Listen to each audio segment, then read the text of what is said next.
Good afternoon po sa bawat isa at thank you sa Panginoon, salamat sa Panginoon sa pagkakataon upang magbahagi ng salita ng Diyos at maging parte po ng prayer meeting sa oras na ito. At buksan po natin ating mga Bible sa Exodus chapter 3 verse 4 hanggang 12. So, kung meron po tayong Biblia, makibukas po kayo sa akin at sabayan niyo po ako sa aking pagbabasa ng salita ng Diyos. So, aking pong basahin, verse 4. Nang lalapit na si Moses, tinawag siya ni Yahweh buhat sa nagliliyab na punong kahoy. Moises, Moises, ano po yon? Sagot niya. Sinabi ng Diyos, huwag kang lumapit. Hubarin mo ang iyong sandalya sapagkat banal na lugar ang kinatatayuan mo. Ako ang Diyos na sinamba ng iyong mga ninuno, ang Diyos ni Abraham, ni Isaac, at ni Jacob. Tinakpan ni Moses ang kanyang muka sapagkat natatakot siyang tumingin sa Diyos. Sinabi sa kanya ni Yahweh, nakita kong labis na pinahihirapan ng Ehipsyo ang aking bayan. Alam ko ang hirap na kanilang tinitiis at narinig ko ang kanilang pagdaing. Kaya't bumaba ako upang sila'y iligtas, ilabas sa Ehipto at ihatid sa lupaing mainam, malawak, mayaman, at sagana sa lahat ng bagay.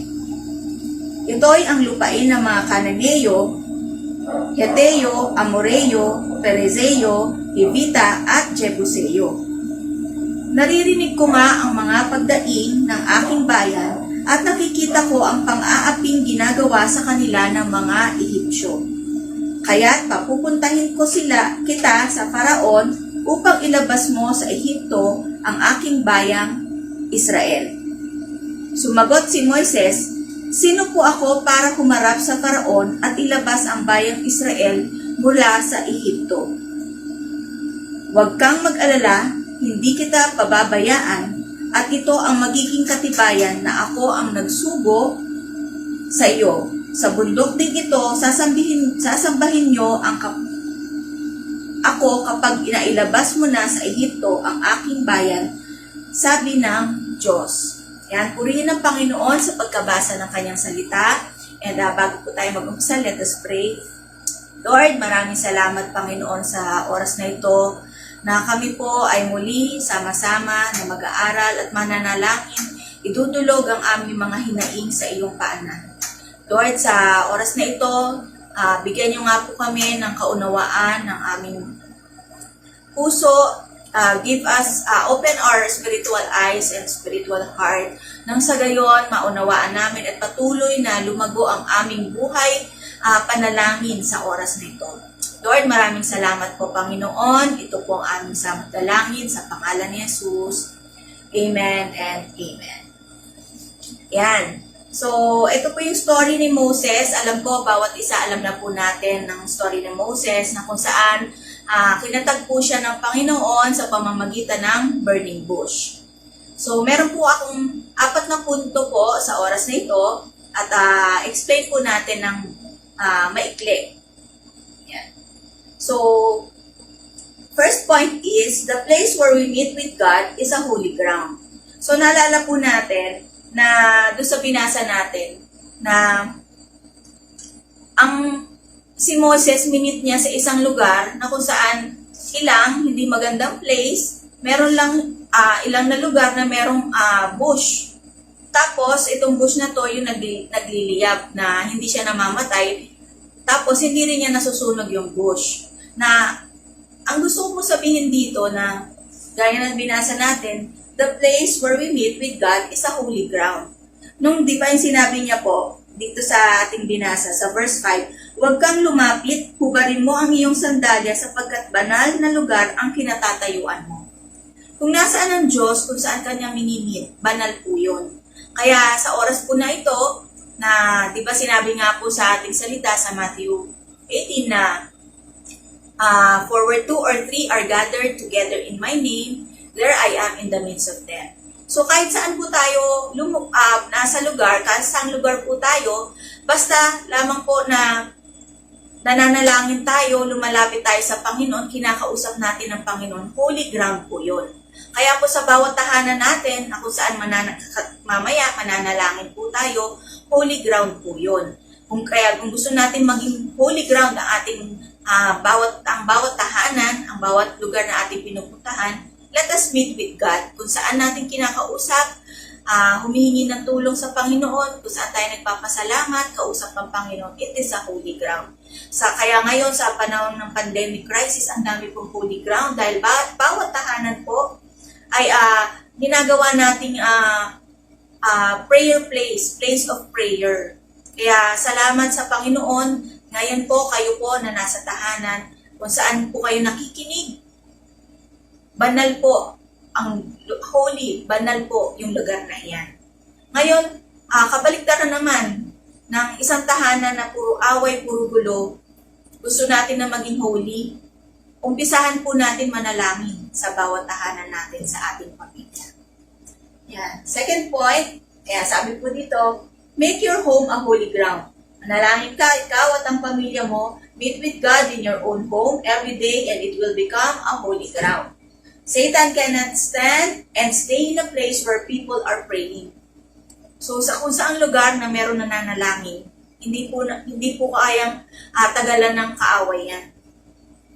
Kaya ang sabi nga ng mga Satanist, may mga Satanist na nag-convert into Christian, talagang pinatotoo nila na kapag may nananalangin, hindi po sila makalapit.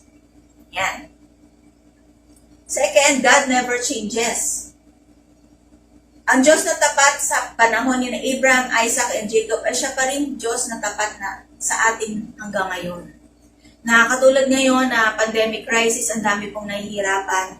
Na kung saan ang daming sabi nila nagugutom, pero marami naman po nagtatabaan, katulad ko po. Napansin niyo po, nagiging malusog. Bawat isa sa atin, nagiging malusog. Na ang dami, kung hindi man with regards sa pagkain, nahihirapan sa sitwasyon, sa trabaho, sa transportation, ang dami pong nawalan ng trabaho, na nahihirapan po talaga. Even sa pag-aaral ng mga bata, napakalaking issue dahil syempre may mga magulang katulad ko po, ayaw kong matigil yung mga anak ko, at meron din naman na okay lang na 1 year na walang pag-aaral, basta safe sa COVID. Na kung dito sa binasa po natin, ang sabi po ng Panginoon, sa verse 6, ako ang Diyos na sinamba ng iyong mga ninuno, ang Diyos ni Abraham, ni Isaac, at ni Jacob. So, in-enumerate niya mula nung kanununuan. Na sa oras na ito, marirealize po natin na yung Diyos ni Abraham, Isaac, Jacob, at ni Moses, siya pa rin po ang Diyos natin ngayon, na nakikita niya po kung ano ang nangyayari sa atin. Nakikita rin po niya kung ano yung mga paghihirap natin. Na kung ang Diyos noon, iniligtas sila, hindi sila pinabayaan, bagamat nahihirapan, pero doon yung gabay ng Panginoon. Hanggang ngayon po, siya pa rin po ang Diyos natin na nakikita tayo at patuloy na ginagabayan at gagabayan sa mga susunod na araw. Matuto lamang po tayong makinig, matuto lang po tayong ibuklat ang ating mga mata, ang ating tenga, ang ating mga puso sa pakikipag-usap ng Panginoon sa bawat isa sa atin. Next po is, God loves His people and cannot stand their sufferings. Sabi nga po dito sa binasa po natin, nakita kong labis na pinahihirapan na, verse 7, nakita kong labis na pinahihirapan ng mga Ehipsyo ang aking bayan. Alam ko ang hirap na kanilang tinitiis, na rin ko ang kanilang pagdaing. Kaya't bumaba ako upang sila'y iligtas. Ayan, minsan kasi parang pakiramdam natin hindi tayo naririnig ng Panginoon. Nakikita ng Panginoon yung pagdadalamhati ng mga anak niya. Pero ayon nga dito sa binasa natin, ilang taon na naghihirap into slavery ang mga Israelites from the Egyptians. Pero nakikita pala ng Panginoon yun. Ganon din sa kapanahunan ngayon. Ilang buwan pa nga lang tayo eh. Nakikita na po ng Panginoon yan. Alam po niya and God knows what He is doing. And I assure you, kung nahihirapan po tayo ang mga buong mundo, ang Panginoon nahihirapan din yan. Pero meron siyang proseso. Hindi lang niya pwedeng i-stop ka agad. Kasi meron siyang plano, meron siyang gustong patunayan sa bawat isa sa atin. Yan. Rest assured, when God seems silent, He is cooking a great plan for us. Just trust God. Meron siyang plano. Just trust God. And yung mga plano niyan, isik natin sa Lord yan. Let us seek His plan. Let us seek His will. Huwag po tayong reklamo na reklamo. Huwag po tayong makiayon sa galaw ng mundo. Huwag po tayong makiayon sa isip ng mga tao na walang relasyon sa Panginoon. Tayo, ama natin ng Panginoong Diyos. Kaya, kung ama natin siya tanungin po natin, Ama, Lord, ano ba yung gusto mong mangyari sa buhay namin, sa bawat isa mga anak mo? And kapag sinabi po niya, matuto tayong sumunod at huwag po tayong makipagdebate sa Panginoon. Number 4, God can come down from heaven just to meet our needs. Sabi nga dito sa verse 8, kaya't bumaba ako upang sila'y iligtas, ilabas sa Ehipto at ihatid sa lupaing mainam, malawak, mayaman at sagana sa lahat ng bagay. Ayan. Mapapansin po natin, ang Diyos mismo, diba, nananalangin tayo. Kaya ngayon, sa araw-araw na pananalangin natin, God will meet our needs. Dito, sabi niya, kaya bumaba ako from heaven para iligtas ang mga anak niya, ang Israelites. Kung mapapansin po natin, even si Jesus, dahil sa sobrang pasaway ng buong mundo, sa sobrang dami ng kasalanan na alam ng Diyos Ama na mapapahamak tayo, ang Panginoong Hesukristo na mismo, ang Diyos Ama mismo, sinend niya ang Panginoong Hesukristo upang bumaba dito sa lupa at upang iligtas tayo mula sa kapahamakan ng kasalanan. And katulad din ni Sakeo, naalala niyo po si Sakeo, nasa taas po siya ng puno ng sikamoro. Ano pong ginawa ni Jesus? Sa dinami-dami po ng tao na sumalubong sa Kanya, siya mismo ang tumapat sa puno na kinaroroonan ni Sakeo at tinawag niya. Siya mismo ang tumawag kay Sakeo. Hindi sa Sakeo, Panginoon, Panginoon. Tumawag siya mismo kasi alam niya may pangangailangan si Sakeo. And then, sino pang example? Si Saul. Siya mismo. Dahil persecutor nga si Saul, di ba? Si Jesus mismo ang nag-meet kay Saul at ipinakilala ni Jesus ang kanyang sarili. So sa pinag-aralan natin, isa na namang patunay na God will meet our needs. Pupunta siya sa iyo at gagamit siya ng tao.